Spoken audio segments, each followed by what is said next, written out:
दर्शन आप कर रहे हो, इस शिला की है मुख्य महिमा। अब ये शिला क्या है? ये कोई साधारण शिला नहीं है, ये है भक्त शिरोमणि कृष्णावती मैया शिला रूप में। कृष्णावती मैया कौन?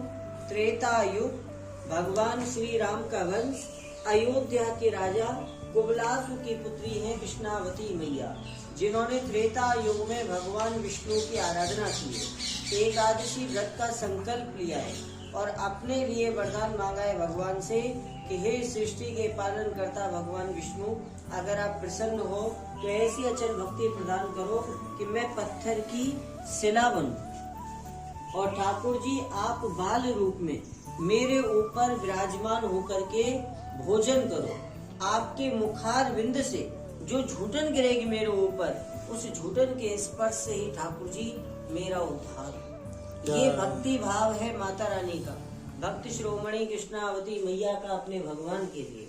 अब त्रेता युग की अगर बात करें तो भगवान विष्णु को मर्यादा के बंधन में बंधना था, भगवान श्री राम के रूप में भूमंडल पर जन्म लेना था। तो त्रेता युग में तो ठाकुर जी माता रानी की मनोकामना पूर्ण नहीं कर सकते थे, तो त्रेता युग में तो वैकुंठ वास का वरदान प्रदान किया है भगवान विष्णु ने भक्त शिरोमणि कृष्णावती मैया को, और द्वापर युग के लिए वचन दिया है कि हे भक्त शिरोमणि कृष्णावती मैया, द्वापर युग में जब मैं कन्हैया के रूप में ब्रजमंडल में जन्म लूंगा, तब आप कामन धाम में इंद्रसेन पर्वत पे भोजन स्थली नाम की शिला के रूप में विराजमान होंगी, और मैं नंद गांव से आऊंगा बड़े भैया बलराम अपनी मित्र मंडली के साथ गैया चराता हुआ आपकी मनोकामना पूर्ण करने हेतु।